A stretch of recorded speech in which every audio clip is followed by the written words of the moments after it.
Episode की starting में हम गोरी को देखते हैं जो कि अपनी टैक्सी में बैठकर जा रही होती है। वो वापस से बहुत ज्यादा उदास होती है, उसकी आंखों से आंसू बहने लगते हैं। वो मन ही मन में सोच रही होती है वो सारी ही चीजें जो कि उसके साथ अभी अभी घटित हुई होती है, यानी विहान ने किस तरीके से उसको घर से निकाल दिया और विहान की माँ ने कितनी ज्यादा उसकी बेइज्जती करी, उसकी माँ बाप के बारे में क्या कुछ नहीं कहा। ये सारी चीजें गोरी के दिमाग में चल रही होती है। उसी वक्त हम देखते हैं कि गोरी को उसकी बहन का फोन आता है। वो कहती है कि मम्मी सो गई है, मैंने गेट खोल दिया है, आप जल्द से जल्द घर पर आ जाओ, बाहर इतना तूफान है, आप कर क्या रहे हो। गोरी कहती है कि एक के घर पे गई थी मैं उसका सामान लौटाने। बहुत ही बदतमीज लोग थे और वह लड़का लगता है वो दिन भर बाल धोने में ही रह जाता होगा, तभी उसे तमीज सीखने का समय नहीं मिला। यह सारी ही चीजें छोड़ मैं आ रही हूँ घर। जैसे ही गोरी फोन रखती है वह नोटिस करती है कि मौसम अचानक से ही बदल चुका है और जो उसको पानी की आवाजें आ रही थी बारिश की, वो सारी बंद हो गई है और एक तूफान जैसे आवाज आने लगी है। माहौल एकदम शांत हो गया है, रोड एकदम सूख चुकी है। गोरी देख के चौंक जाती है। गोरी दरवाजा खोलती है और बाहर उतरती है, देखती है कि यहाँ पर हो क्या रहा है। फिर उसको वो तूफान वाली आवाज और तेजी से आने लगती है। वो पलट के देखती है तो सही में यहाँ पर एक बाढ़ आ रही होती है और जैसे ही वो बाढ़ की लहर गोरी के ऊपर गिरती है, गोरी को एकदम से होश आ जाता है। वो अपने आप को वापस से कार के अंदर ही पाती है जहाँ पर बहुत तेज पानी आ रहा होता है। यानी ये पूरा जो बाढ़ वाला सीन था ये गोरी का एक सपना था, या फिर हम कहें कि डायन की कोई सी चाल जो कि हमें आने वाले एपिसोड्स में पता चलेगी। खैर अब हम आ जाते हैं अभी वाले एपिसोड पे। गोरी को यह बात तो समझ में आने लगती है कि जब से वह विहान से मिली उसके बाद से उसके साथ कुछ अजीब अजीब घटनाएं घट रही है जो कि आज से पहले उसके साथ नहीं घटी है। वो थोड़ी सी परेशान हो जाती है और इन चीजों पे वापस से गौर करती है। अगले पल हम देखते हैं कि जो अर्जुन है वो विहान से कह रहा होता है कि भैया कुछ तो बात थी उस लड़की में, नहीं तो आप अचानक से इतनी छोटी लड़की को, वो भी रात के अंधेरे में इतनी तेज बारिश में बाहर नहीं छोड़ते। आप इतने तो कठोर नहीं हो, कुछ ना कुछ बात तो जरूर छुपी हुई है। विहान कहता है कि अगर उसकी हाइट बड़ी होती ना तो मैं उसको नहीं छोड़ता। अर्जुन कहता है कि आप मेरे साथ मजाक कर रहे हो, इसका मतलब ये है कि आपने उस लड़की को नोटिस तो किया है, क्योंकि मैं हाइट की नहीं मैं एज की बात कर रहा था। विहान का दिमाग खराब होने लगता है, लेकिन उसी वक्त जो हर्ष है वो विहान को संभाल लेता है। अर्जुन कहता है कि माँ ने भी उसके साथ कोई ढंग से बात नहीं करी थी। विहान कहता है कि माँ ने जो भी करा सही करा, माँ जो भी करती है सही करती है। भैया आप तो है ना मम्मास बॉय बन के रह जाओगे, अगर ऐसा ही रहा ना भैया तो आपको कोई भी लड़की नहीं मिलेगी, आप सबसे बड़े रहकर भी सिंगल रह जाओगे। विहान कहता है कि सिंगल ही ठीक है। फिर उस समय हर्ष कहता है कि भैया आपको प्यार व्यार पे यकीन नहीं है क्या। विहान कहता है कि मुझे प्यार पे यकीन है, लेकिन मैं चाहता हूँ कि प्यार को मुझ पे यकीन नहीं हो, नहीं तो टूट जाएगा। मैं जैसा हूँ वैसा ही ठीक हूँ, क्योंकि प्यार जो है वो बहुत ही किस्मत वाले लोगों को मिलता है। मैं किस्मत वाला नहीं हूँ, मैं एक मॉन्स्टर हूँ, मॉन्स्टर। ये तीनों ही कार में बैठ के वहां से चले जाते हैं और उसी के अगले सीन में हम उस मेड को देखते हैं जिसकी पूरी ही जवानी,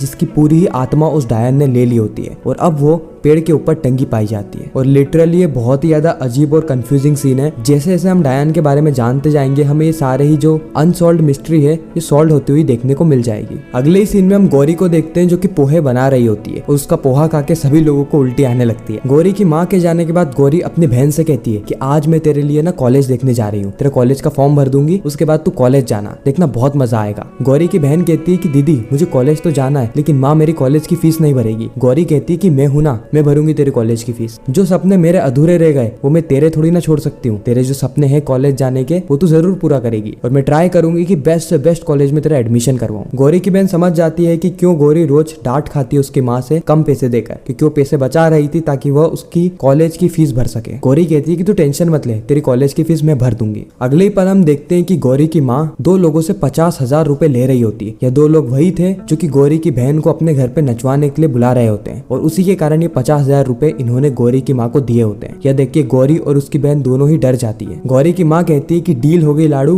गौरी कहती है कि कैसी डील। गौरी की माँ बताती है कि नाचने की डील। जब बड़ी बहन नहीं नाच रही थी तो अब छोटी बहन नाचेगी। गौरी कहती है कि आप ऐसा क्यों कर रही है, अभी उसकी कॉलेज जाने की उम्र है और आप उससे ये सब काम करवा रही है। गौरी की माँ कहती है कि वो मेरी बच्ची है और मुझे पता है कि किस तरीके से किससे क्या काम करवाना चाहिए और मैं कोई उससे मुजरा करने को नहीं कह रही हूँ। शादी है, शादी में डांस करना है, शादी में तो सभी लोग डांस करते हैं ना, बस तू ये समझना कि तेरी बहन की शादी है। गौरी कहती है कि नियत में फर्क होता है, मैं तो आपकी सौतेली बेटी हूँ लेकिन ये तो आपकी असली बेटी है ना, तो आप इसको डांस करने के लिए कैसे भेज सकती है। गौरी की माँ कहती है कि मैं उसकी माँ हूँ ना, मुझे पता है किस तरीके से बच्चों को पाला जाता है, मुझे किसी अनाथ से सीखने की जरूरत नहीं है। गौरी की माँ के जाने के बाद गौरी चारू को कहती है कि तू फिक्र मत कर चारू, तू कॉलेज जाएगी, मेरी किस्मत में भले कॉलेज जाना ना लिखा हो लेकिन तेरी किस्मत में मैं लिख के रहूंगी। अगले सीन में हम विहान को देखते हैं जो कि कॉलेज का एक प्रोफेसर होता है। जी हाँ, विहान कॉलेज का प्रोफेसर है, यानी पेशे से वो कॉलेज में लोगों को पढ़ाता है साइंस के बारे में। फिर हम देखते हैं कि वो जैसे क्लास के अंदर पहुंचता है लड़कियां उसके लिए एकदम पागल होती है। कोई सर पे उसका नाम लिखवा रहा होता है, कोई हाथ पे आई लव यू लिखा के आ रहा होता है, किसी ने टॉप उसके ही चेहरे वाला पहन रखा होता है।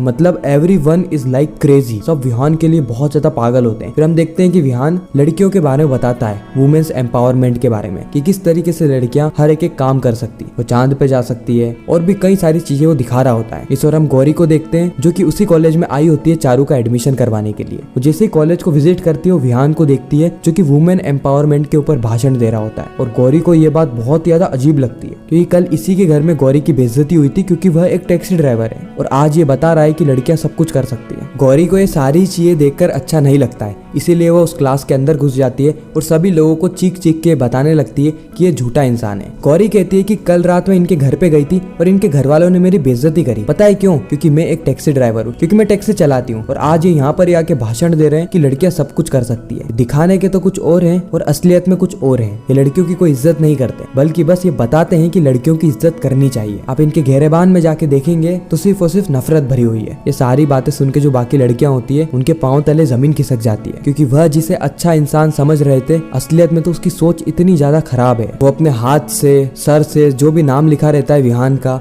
और आई लव यू जो लिखा रहता है वो सब मिटा देती है और विहान की क्लास को छोड़ के वहां से भाग जाती है। और विहान की क्लास कुछ ही मिनटों के अंदर पूरी खाली हो जाती है। फिर विहान गौरी को कहता है कि ये तुम क्या कर रही हो और तुम्हें यहाँ पर आने किसने दिया? गौरी कहती है कि आपने तो मुझ पे थैंक यू फेंक के मारा था ना, लेकिन मैं आपको सॉरी भी नहीं दूंगी। फिर गौरी वहां से जाने लगती है। विहान गौरी का पीछा करता है और गौरी से कहता है कि एक्सक्यूज मी, कल तुमने मेरे घर में घुस के मेरी माँ की बेइज्जती करी और आज कॉलेज में आके मेरी बेइज्जती कर रहे हो। तुम आखिर चाहती क्या हो? तुम्हें जो भी चाहिए मुझे एक बार सीधे से बोल दो, मैं तुम्हें वो सारी चीजें दे दूंगा, लेकिन मेरा पीछा छोड़ दो। गौरी कहती है कि मैं आपकी तरह लालची नहीं हूँ, मैं सिर्फ आपके घर पे आपका ब्रेसलेट लौटाने आई थी और आपके घर वालों ने मुझे कितनी बातें सुनाई क्योंकि मैं एक टैक्सी ड्राइवर हूँ। देखो मिस्टर, मैं किसी की भी बेइज्जती सहन कर सकती हूँ, लेकिन मेरे माँ बाप की बेइज्जती मैं कभी भी सहन नहीं कर सकती। आपकी मदर ने मेरे माँ बाप के बारे में क्या कुछ नहीं कहा। टैक्सी में चलाती हूँ तो बोलना मेरे बारे में चाहिए था ना, और वैसे भी मेरे बारे में भी क्यों बोलना चाहिए था? टैक्सी चलाना कोई गुनाह नहीं है। इतना कह के गौरी वहां से चली जाती है। गौरी के जाने के बाद कुछ लड़के विहान के पास आते हैं और कहते हैं कि आप इससे बात क्यों कर रहे थे, ये नाचने वाली है। विहान कहता है कि व्हाट? वो लोग कहते हैं कि हाँ ये नाचने वाली लड़की है, आपको इससे बात करने की कोई भी जरूरत नहीं है।